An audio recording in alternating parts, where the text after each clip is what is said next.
하나님 말씀 보겠습니다. 골로새서 3장 1절부터 11절까지 말씀입니다.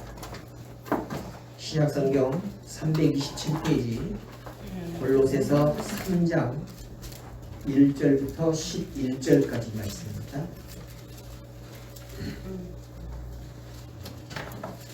찾은 줄 알고 공독합니다. 그러므로 너희가 그리스도와 함께 다시 살리심을 받았으면 위의 것을 찾으라. 거기는 그리스도께서 하나님 우편에 앉아 계시느니라. 위의 것을 생각하고 땅의 것을 생각지 말라. 이는 너희가 죽었고 너희 생명이 그리스도와 함께 하나님 안에 감추었음이니라. 우리 생명이신 그리스도께서 나타나실 그때에 너희도 그와 함께 영광 중에 나타나리라. 그러므로 땅에 있는 지체를 죽이라.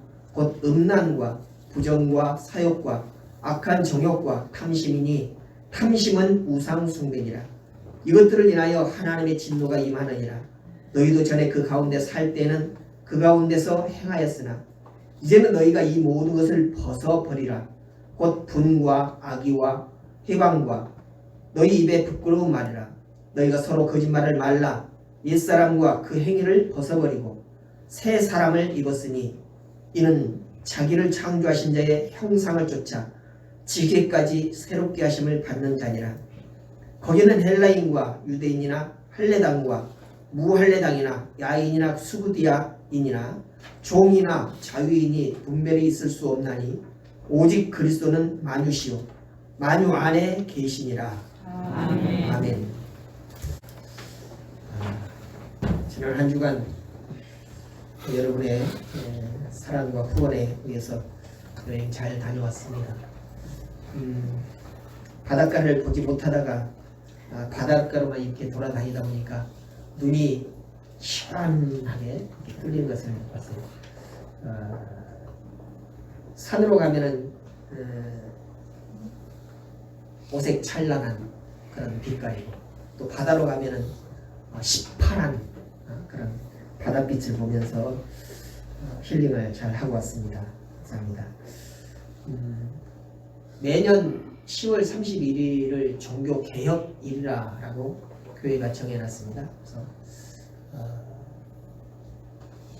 우리가 하나님을 믿고 또 예수 그리스도의 복음을 실천하며 살아가야 되겠다라고 교회가 형성이 되었는데 그 교회들이 세월을 지나면서 변질이 되어지고 또 하나님 보시기에 부족한 그런 모습으로 교회가 살아간다라고 생각이 되었던 많은 사람들이 이래서는 안 되겠다, 변화되어야 되겠다, 개혁되어야 되겠다라고 하는 그런 슬로건을 품고 이렇게 들고 일어섰던 날을 기념하면서 개혁주일이다라고 이렇게 말하고 있습니다. 장로교회의 중요한 모토는 그래서 개혁된 교회는 끊임없이 개혁되어야 한다. 한 번 개혁되고 그것은 끝나는 것이 아니라 계속적으로 개혁이 되어야 한다라고 하는 말씀인 것입니다. 그래서 하나님의 말씀이나 또는 예수 그리스도의 우리를 행하신 일들은 전혀 변함이 없지만 그 일들을 통하여서 우리가 행하고 또 살아가야 하는 그런 삶 속에서 우리는 늘 우리의 욕심 따라서 말씀을 대입을 하고 말씀을 해석함으로 인해서 변질을 시켜가는 것이 연약한 또 우매한 인간이다라고 이렇게 얘기를 할 수가 있습니다. 그래서 세월이 흘러가다 보면은 늘 원래의 기본에서 떠나서 다른 모습으로, 다른 말씀으로, 다른 복음으로, 거짓된 복음으로 이렇게 변질이 되어버릴 수가 있다는 것이죠. 그래서 이 개혁이라고 하는 그 모토는 원래로 돌아가자, 기본으로 돌아가자라고 하는 그런 말인 것입니다. 컴퓨터를 사용을 해서 문서를 작성을 하다 보면은요, 그 문서의 틀을 만드는데 기본 값이라고 하는 것이 있습니다. 디폴트라고 하는 것이 있는데 이 디폴트를 저장을 이렇게 변경을 시켜 줘야 되거든요. 그게 원래 기본적으로는 책을 만들 때 쓰는 그런 틀로 이렇게 나와 있어요. 그래서 제가 이렇게 설교문을 이렇게 작성했습니다만은 2장 반 정도 작성이 되어 있는데 디폴트를 수정하지 않냐고 컴퓨터에 저장이 되어 있는 기본값으로 그냥 하다 보면은 한 5장 정도 이렇게 나와요. 근데 그것을 장수를 줄이기 위해서 여백을 좀 줄이고 글씨를 많이 들어가게끔 하는 것, 이것을 말하는 디폴트 값이다라고 이렇게 하는데, 자기 문서 작성자가 자기 상황에 맞게끔 또 자기 필요에 맞게끔 이 디폴트 값을 조정을 하고 저장을 해야 그 문서는 그대로 저장이 되어집니다. 그런데 이 디폴트 값을 저장을 하지 않으면은 사용을 하다가 전원을 끄고 다시 켜게 되면 원래 기본값으로 돌아가 버려요.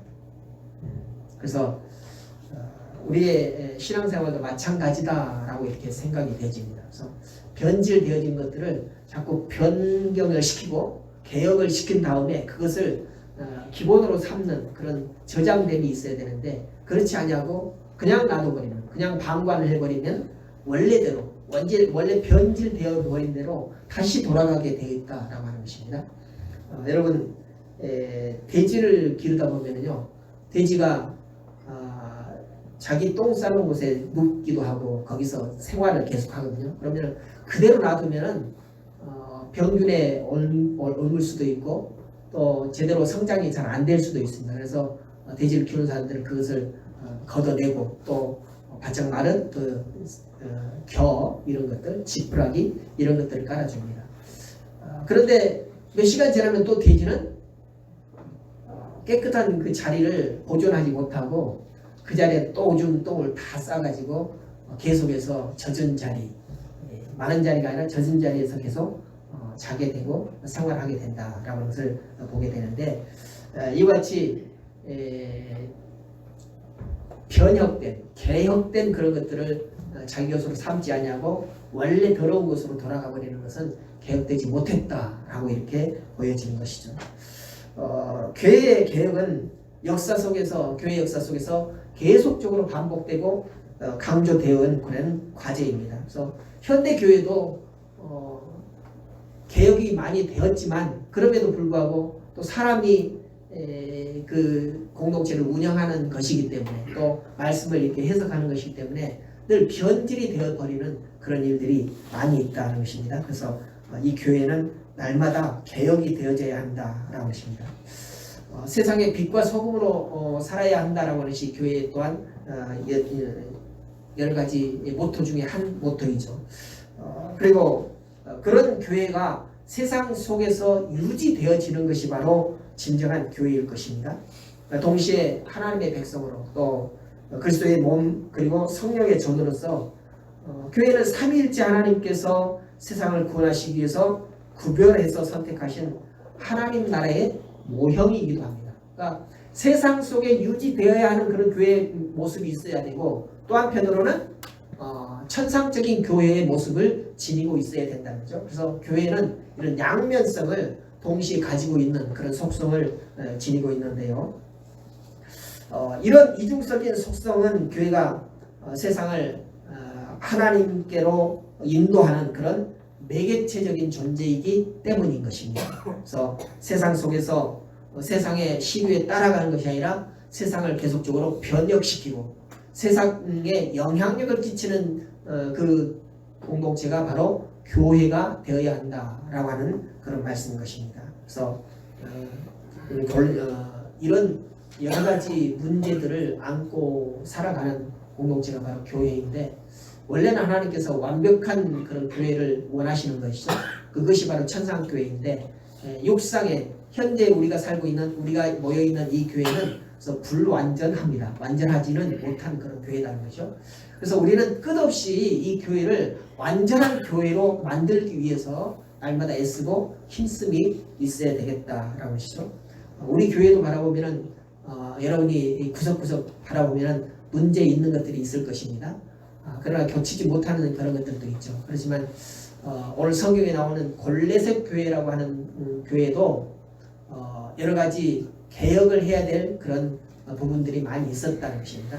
오늘 사도 바울은 골레셋 교회에서 뭐 사역을 했다는 그런 것은 아닙니다. 그런데 전혀 그들을 만나보지도 않았고 거기에서 사역을 하지 않았음에도 불구하고 이 골레셋 교회를 향하여서 편지를 쓰게 된 것은 그 교회가 개혁이 되어야 할 일이 많았기 때문에 편지를 쓰지 않을 수가 없었다라고 이렇게 생각이 되집니다. 골레사로 가는 지역은 소아시아 지역에 속해 있습니다. 지금의 터키인데 요한계시록 보면 7교회가 나옵니다. 그 7교회에 가깝게 있는 그런 지역이었습니다. 그래서 이 소아시아 지역은 아시아와 유럽 어떤 통로적인 역할을 하기 때문에 문화나 또는 종교적 이런 것들의 왕래가 빈번하게 일어났어요. 그래서 종교적으로도 기독교만 일어나는 것이 아니라 다른 유럽에서 있는 그런 종교들도 흥행을 했고, 또 이스라엘에서 건너간 사람들이 많이 있었기 때문에 기독교도 성행을 했고요. 그리고 그 유럽에 보면은 아테네 또는 이탈리아 이런 데서 보면은 철학이 많이 형성이 됐잖아요. 그 철학자들도 이 아시아 쪽으로 이렇게 발을 뻗기 위해서 소아시아로 이렇게 건너오는 일이었습니다. 그래서 그 지역은 종교적인 혼합주의 또는 다원주의 그리고 인종의 다양성을 가지고 있는 그런 특징적인 도시였다라고 말할 수 있습니다. 그래서 우리나라만 봐도 예전에는 우리 민족만 이렇게 살아갔었잖아요. 외국인들이 들어와 사는 일이 아주 드물었습니다. 그런데 시대가 변천하다 보니까 일손이 부족해가지고 값싼 노동력을 얻기 위해서 이 동남아시아 사람들이 많이 들어오다 보니까 이제는 도시보다 시골에 가면은 거의 절반이 외국인들로 막 차 있어요. 그러다 보니까 예전부터 내려오던 그런 미풍양속 이런 것들은 찾아볼 수가 없는 그런 시대가 되어버리고 말았습니다. 이와 같이 종교적으로도 또 생활 문화적으로도 여러 가지 혼합이 되어버리고 무엇이 한국적인지 한민족적인지 이것을 찾아보기가 힘든 그런 시대가 된 것처럼 오늘 골레셋 지역에도 마찬가지가 됐다는 것입니다. 그래서 종교적으로 사회적으로 이 문화적으로 많이 혼재가 되어 있는 그런 시대 그런 상황이었다라는 것이죠. 그래서 그러다 보니 이 소아시아 쪽에 있는 교인들도 어떤 면에서는 유대교의 율법주의를 따라서 할례나 또는 안식일 정결법 이런 것들을 추구하면서 종교적 성취에 취해 있는 그런 사람들이 많이 있었다는 거죠. 그러니까 내적으로는 부패해 있으면서도 겉으로는 거룩한 것처럼 그렇게 늘 율법을 지키는 그런 삶을 추구하는 사람들이 있었다는 거죠. 또 일부는 영혼을 종화해서 자기 구원을 자신이 하겠다라고 하는 그런 의미에서 자기 몸을 학대하고 영혼은 중요한 것이지만 육체는 더러운 것이다라고 하면서 그렇게 영지주의적인 그런 일들이 많이 있었고요. 또 철학에 빠져서 인간적인 지혜를 추구하는 소위 말해서 도를 닦는 사람들이 많이 있었다라고 하십니다. 그래서 오늘 골로새서 2장 8절 이하에서 보면은 이런 사회적인 병폐라든가 이런 풍토들을 꼬집으면서 그런 현상들이 만재해 있다라고 이렇게 지적을 하고 있습니다. 그래서 교회가 당시에 사회적인 압력과 또 문화적인 풍토를 견디지 못하고 잘못된 가르침을 무분별하게 도입을 하는 그런 일들이 있었다라고 하십니다.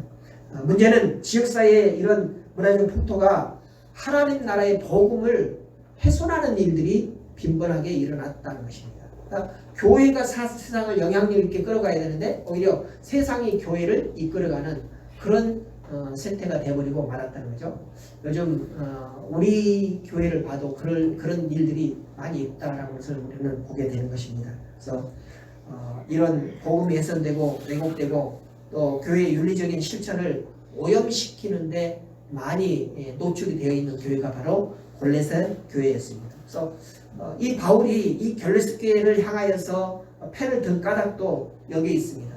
세상 시류에 세상 풍류에 이렇게 물들지 말고 오직 하나님의 복음에 따라서 하나님 말씀대로 살아가자, 하나님께로 돌아가자라고 하는 그런 의미에서 오늘 골레셋을 이 교회에 편지로 보내고 있다는 것입니다. 그래서 바울은 무엇보다도 그리스도의 우월성, 또 하나님의 주권, 그리고 십자가의 속죄의 완결성 이런 것들을 선언하면서 우리는 세상의 어떤 쾌락이나 우리에게 유익을 주는 그런 것들에 묻혀서 넘어가야 하는 것이 아니라 오직 하나님께서 주시는 복음에 묻혀 살아가야 된다.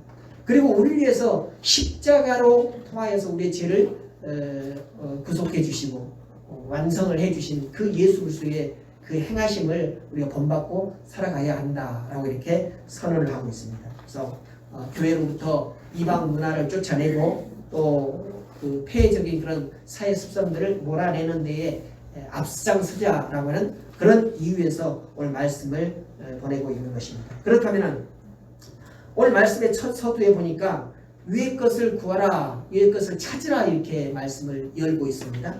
그래서 우리는 어떻게 하면 땅의 것이 아닌 위의 것을 찾으며 살아가야 할까를 생각하면서 은혜 받기를 원합니다.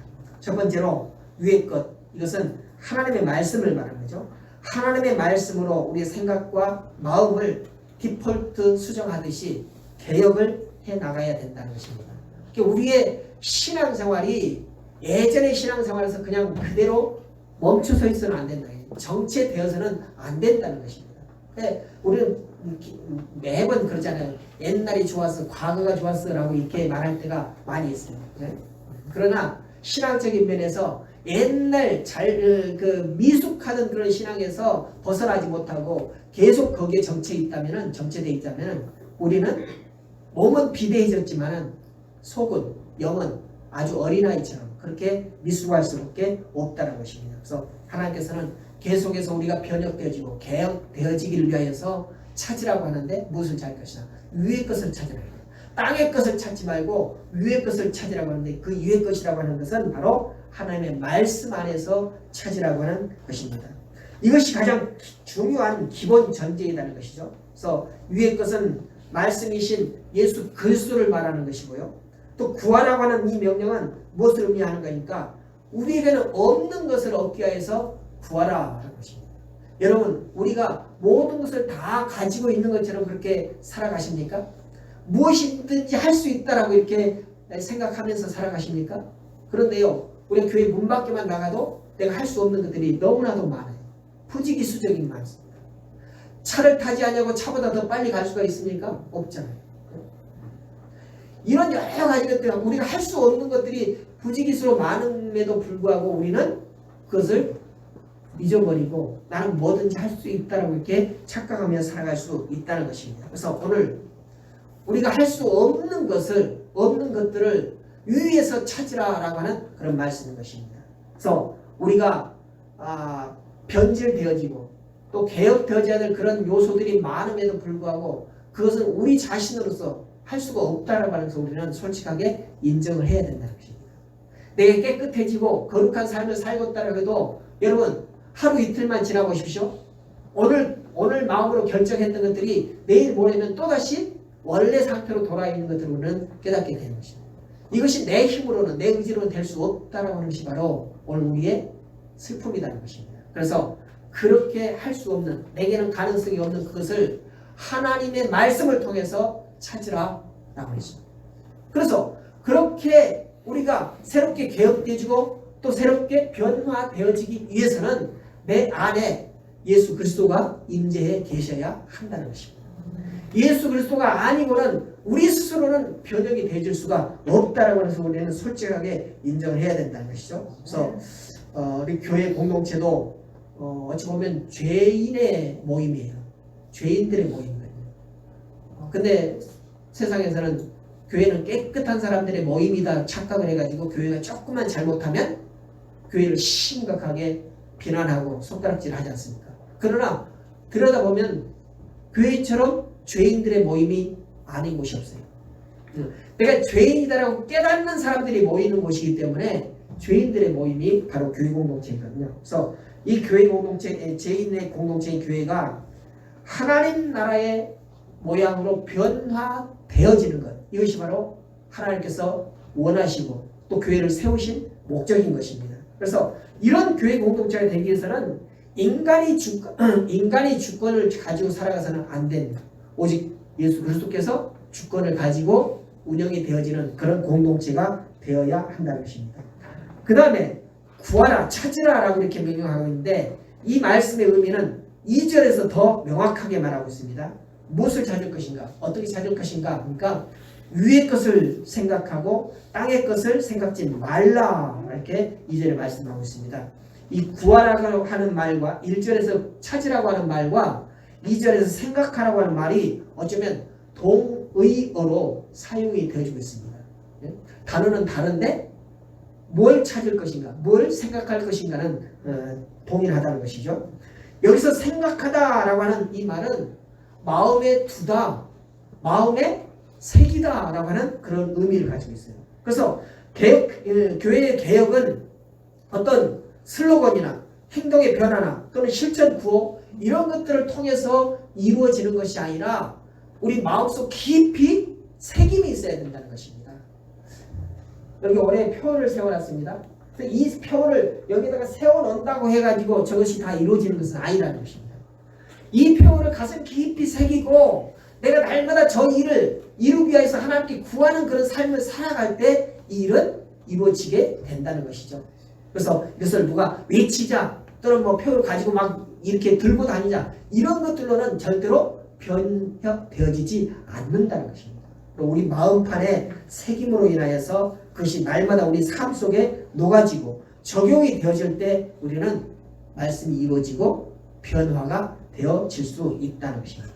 그래서 실천 강령보다 더 중요한 것은 마음의 뿌리를 변화시키는 것, 마음의 디폴트 값을 변경을 시켜주는 것이 무엇보다도 중요하다는 것입니다. 그래서 바울은 지금 위기에 빠진 골로새 교회를 향해서 이렇게 명령하고 있습니다. 그리스도를 마음에 두라. 진리의 말씀을 내 마음에 새기라 라고 하는 것이 바로 오늘 골로새서의 전체 주제가 되는 것입니다. 그런 후에 바울은 5절에서 더 강력한 어자로 이야기를 하고 있습니다. 땅에 있는 지체를 죽이라. 이렇게 말씀. 땅에 있는 지체를 죽이라. 이 말씀 뭐냐? 우리는 전부 다 땅에 살아가고 있지 않습니까? 땅에 살아가고 있는 지체인데 이것을 죽이라고 하는 내 스스로 목숨을 끊으라고 하는 그런 말이 아니라 바로 지체를 죽이라고 하는 것은 이 땅에서 우리가 얻었던 그런 습성들 이런 것들을 다 버리라고 하는 것입니다. 다시 말해서 예수 그리스도께서 이 땅에서 고난을 받고 죽으셨던 것처럼 우리도 그렇게 죽어야 다시 살아날 수 있다는 거죠.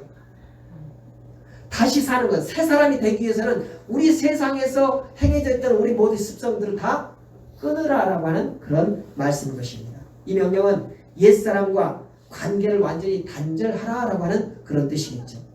그래서 기독교에서 죽음은 멸망을 말하지 않습니다.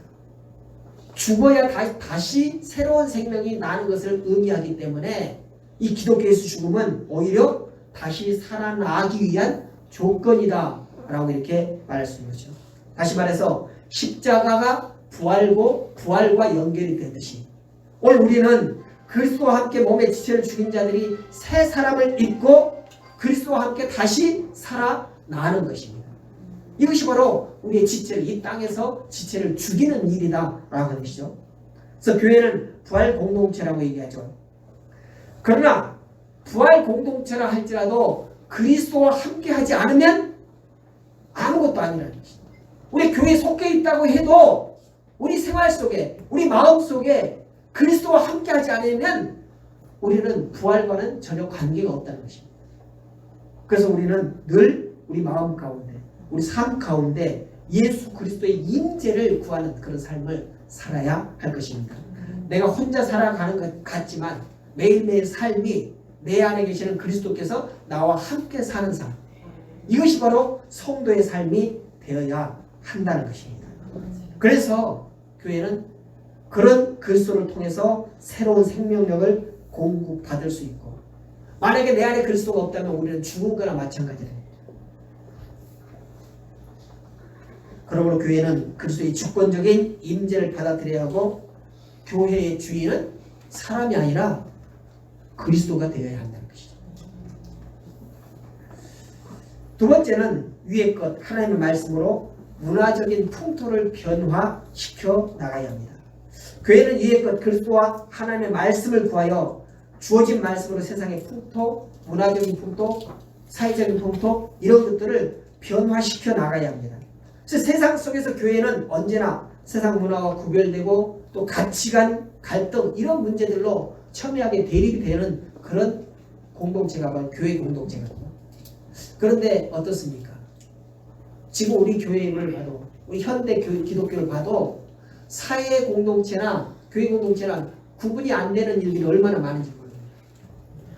원래 교회는 그렇지 않았어요. 원래 교회는, 초대교회는 사회로부터 엄청난 억압을 받고 멸시를 당하고 그랬었어요. 그럼에도 불구하고 그 교회 공동체 안에 그리스도로 단단하게 무장이 되어 있었기 때문에 오히려 교회가 사회를 영향력을 끼치고 이끌어갈 수가 있었다는 거죠. 근데 지금의 교회는 그렇지 못하는 것이 참으로 안타까울 수밖에 없다는 거죠. 오히려 사회 공동체가 세상을, 이 교회를 이끌어가려고 하는 그런 시도가 얼마나 많은지 모른다는 것입니다.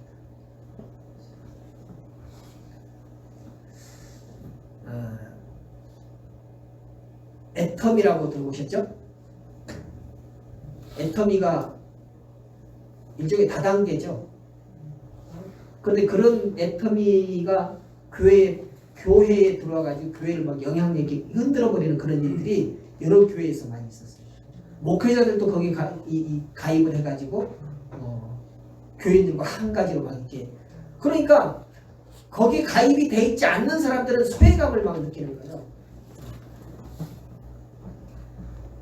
그런 일들이 사회가 오히려 교회를 흔들어버리는 그런 일들이 있게 됐다는 겁니다. 딱 그것만 들어서 예를 들었습니다만은 그 외에도 여러 가지들이 있을 것이죠.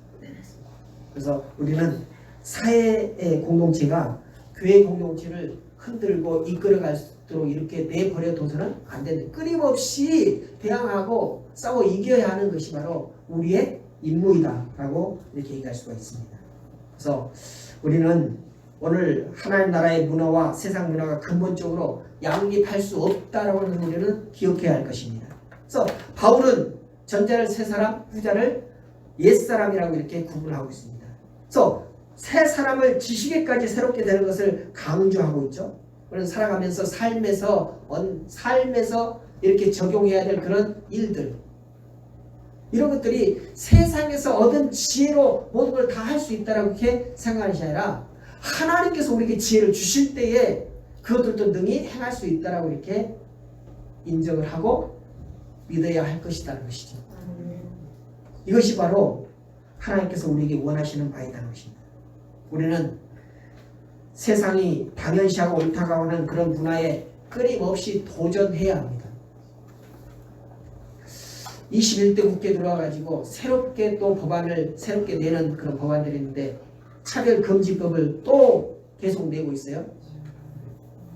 물론 교회가 그러면 차별해야 되느냐? 아니에요. 차별해야 된다는 얘기는 아닙니다. 그러나 지금 국회에 올라가고 있는 그런 차별금지법은 그 세밀히 들여다보면은 종교, 특별히 기독교를 억압하려고 하는 그런 시도가 많이 있다는 것이죠. 그래서 우리가 반대를 하는 것입니다. 기본적으로 뭐 인간을 뭐 유색이냐 백색이냐에 따라서 차별하고 그런 것은 아니에요. 종교에 따라서 차별하고 그런 건 아닙니다. 많이 배우고 못 배우고에 따라서 차별을 두는 거 그런 거 아닙니다. 그런데 그 법안의 내부에는 종교를 차별하고 종교를 억압하려고 하는 그런 내용들이 있기 때문에 차별금지법을 지금 있는 법으로도 충분히 그것을 유지할 수가 있다라고 하는 것이 바로 우리 기독교의 주장인 것이죠. 그래서 겉만 보게 되면은 차별 없이 살자라고 하는데 무엇이 나쁜가라고 이렇게 얘기할 수 있지만은, 그러나 세밀히 들여다보면은 거기는 종교에 대한 억압을 가하려고 하는 시도가 있다라고 하는 것을 우리는 알아야 할 것입니다. 오늘 바울은 본문에서 교회와 그리스도의 문화적인 구별됨을 두 가지로 요약을 하고 있습니다. 첫째는 성생활과 언어생활에서 있습니다. 당시 성문화는 성경적인 성문화와 근본적으로 달랐어요. 성문화를 적대시해서는 안 됩니다. 하나님께서 이 세상을 지으시고 창조하시고 가장 먼저 하신 일이 바로 가정을 세우셨거든요. 그 가정은 뭐예요? 후손을 내기 하기 위한 것입니다. 후손을 내기 위해서는 반드시 성문화가 있어져야 된다는 것입니다. 그러니까 성문화 자체가 적대시 되어지는 것은 아닌데 그것이 변질되어지고 왜곡되어질 때에 이거는 잘못된 방향으로 갈 수 있다는 것입니다. 이방 종교에서 보면은요, 성을 마치 행복을 주는 것처럼 이렇게 얘기를 하고 있어요. 몇 차례 말씀 들었습니다만은 제가 가보지는 않았습니다. 그러나 문헌상으로 또는 그런 그 도서를 통해서 보게 되면은요, 신전에서 보면은 신전에 그 비를 주는 신, 그렇죠? 비를 주는 것을 마치 남성의 성기에서 이렇게 나가는 액체로 이렇게 표현을 해가지고 신 앞에서 여사제와 남자 신도들이 그 성행위를 하면서 그것을 보고 신이 비를 뿌려준다라고 하는 그렇게 설명을 하면서 그렇게 성행위를 잘못된 방향으로 해석을 하는 그런 일들이 비일비재하게 있다는 것이죠. 이런 것들이 어찌 보면 이 기독교인들 안에도 들어와가지고 이건 좋다 그렇게 막 해가지고 부도덕하게 하나님께서 맺으신 그 자기 부부, 자기 짝이 아닌 다른 사람과 교합을 하면서 하는 그런 일들이 비일비재하게 되어 있다는 것이죠. 이것들이 다 잘못된 성문화다는 것이죠. 그래서 우리는 이런 문화에 대해서 철저하게 경계를 하고 또 우리 자신들이 단속을 하는 그런 일들이 있어야 되겠다라고 하십니다. 그래서 복음이 세상에 그것을 아니요라고 말하는 데 있어서 세상은 그것을 적대시하거든요. 성경적으로 이것은 아닙니다라고 외치는 데 대해서 세상의 문화는 뭐가 그것이 잘못됐냐, 그것이 인권인데 뭘 잘못됐느냐고 이렇게 반박을 하는 것이 바로 실태다라고 하십니다. 그래서 이 교회는 이 문제들에 대해서 타협을 해서는 안 된다라고 하는 것이죠. 사회 문화적 풍토를 교회가 아무런 비판 의식 없이 흡수를 해서는 또한 안 된다는 것입니다. 그래서 교회는 그 하나님 나라의 삶에 적합한지를 영적인 분별력을 가지고 판단을 해 나가야 할 것입니다. 또 신앙적인 가치를 바로 세우고 참다운 하나님 나라의 문화를 교회와 세상 가운데서 세워 나가야 된다는 것입니다. 세상은 그러니까 그냥 내버려 두는 것이 아니라 오히려 교회가 영향력을 끼쳐서 그런 아름답고 건강한 사회가 되도록 영향력을 끼쳐 나가야 된다는 것입니다. 두 번째는 바울은 언어 생활의 변화를 촉구하고 있습니다. 그러니까 마음의 변화는 가장 먼저 언어의 변화로 이어집니다. 우리가 말할 때에 행동이 이어지잖아요. 내 말하는 대로 행동이 되어진다는 것입니다. 그래서 언어의 변화는 행동의 진실성을 입증해 줍니다. 야고보서라든가 또 다른 신약성에 보면 여러 방향에서 이 언어의 바른 언어를 말하고 있습니다. 말을 잘하는 거죠. 거룩한 말을 하고 깨끗한 말을 하고 긍정적인 말을 하는 것, 이런 것들을 아주 오래전에 일본에서 물을 연구를 했다 그러죠. 물을 떠놓고 막 욕을 하면 욕을. 그럼 이 물이 변질이 아주 빨리 돼요. 그런데 아름다운 노래를 틀어주고 좋은 말들을 해주고 그러면은 아주 오랫동안 변질이 안 된다고 합니다. 생수가. 그렇게 마치 무생물인 것 같지만은 그 물 속에 있는 그런 미생물들이 사람의 언어에 따라서 그렇게 빨리 변질돼 버리기도 하고 변질이 안 되기도 하다고 합니다. 이와 같이 우리가 사용하고 있는 이 언어 생활이 엄청나게 중요하다는 것입니다. 왜 언어 생활이 중요하냐? 이 언어 생활은 오직 사람만이 할 수가 있거든요. 왜? 하나님께서 사람을 자기 형상을 따라 자기 모양대로 닮게 만드셨다고 했어요. 그리고 하나님께서는 세상을 창조하실 때도 다른 도구를 사용해서 창조하신 것이 아니라 뭐로 창조하셨어요? 말씀으로. 하나님께서 사용하신 그 말씀을 우리 인간도 사용을 하고 있기 때문에 우리가 사용하는 이 언어가 얼마나 중요한지 모릅니다. 이 언어가 사람을 죽이기도 하고 사람을 살리기도 한다는 것을 오늘 우리는 알아야 할 것입니다. 그래서 우리 그리스도인은 특별히 입을 통해서 복음의 말씀을 전하기도 하잖아요. 또 하나님을 찬양하는 일들을 입을 통해서 말을 통해서 하지 않습니까? 그러니까 우리가 하고 있는 이 말이 얼마나 중요한지를 분명히 깨닫고 우리 말이 잘못된 방향으로 습성이 되어 있다면 이것을 변화시켜 나가야 한다는 것입니다. 여러분, 여러분이 쓰고 있는 그 언어 습성을 잘 한번 보시기 바랍니다. 그래서 너무 투박한 언어나 또 뾰족한 언어나 이런 것들은 사용하지 마시고 동글동글하게 만들으시죠. 입도 쫙 찢어지게 말씀하지 마시고 좀 동글동글하게 만들어서 말씀을 하시면 고운 말이 써지게 되어 있어요. 그래서 이런 것들을 염두에 두시고 생활하시기 바랍니다. 어떤 공동체가 분열하는 일들이 있잖아요. 분열하는 일들의 가장 첫 번째 되는 요건이 뭐냐? 이 언어 때문이에요. 사람이 말을 전달하고 말하는 것, 이것 때문에 분열이 시작이 된다는 것입니다. 그래서 이런 분열이 있지 않기 위해서는 우리가 사용하는 이 언어 생활을 잘 통제하고 또 내가 그동안 사용했던 이 언어가 잘못되고 또 부드럽지 못하다고 한다면 변화를 시켜야 한다는 것입니다. 그 다음에 세 번째 위의 것, 하나님의 말씀으로 우리는 교회를 정의의 나라로 세워야 할 것입니다. 하나님의 말씀은 교회를 하나님의 나라 또 정의의 나라로 세워갑니다. 오늘 11절에 보니까 바울은 거기는 헬라인과 유대인이나 할례당과 무할례당이나 야인이나 수두야인이나 종이나 자유인이 분별이 있을 수 없나니 라고 이렇게 말하고 있습니다. 이것은 바로 진리의 말씀으로 새 사람을 입은 사람들 사이에서는 별다고 차별이 없다는 거죠. 여기 보니까 예전에 그 소아시아 지역 이런 지역에는 철학을 하는 사람들이 많았기 때문에 지식적으로 아주 고차원적인 그런 지식을 가지고 있었거든요.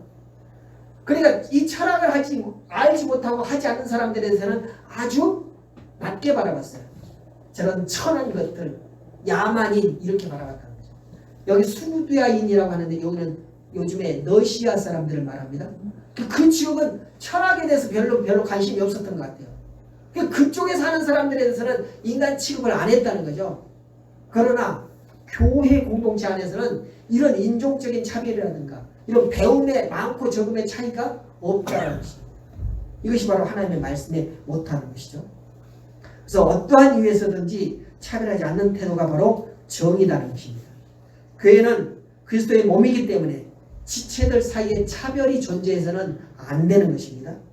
인종이나 성별이나 또 계급 등의 이유로 차별하는 것은 그리스도를 부인하는 행위이고 그리스도께서 이루가신 화해와 정의를 깨트리는 행위라는 것입니다.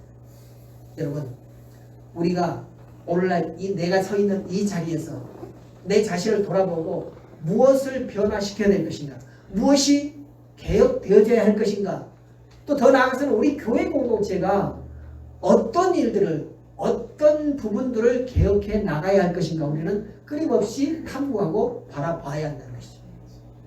그래서 옛날 것이 좋으니 그대로만 유지하겠다 이런 마음을 품고 있는 것이 아니라 끊임없이 하나님의 말씀의 중심에서 변화되어지고 개혁되어지기 위해서 우리는 애씀이 있어야 됩니다. 땀 흘림이 있어야 되겠다는 거죠. 여러분, 우리가 직분이 자꾸만 우리에게 맡겨지고 우리에게 사명이 맡겨진다는 것은 바로 우리가 그것으로 어떤 권위가 높아지고 이런 것들이 아니라 변혁이 되어질 것들을 찾고 그것을 실행하게 하기 위한 것이 바로 우리에게 주어지는 직분이고 사명이다라고 우리를 깨닫고 여러분 늘 변혁되어지고 개혁되어지는 삶을 살아가시기를 주님의 이름으로 부탁을 드립니다.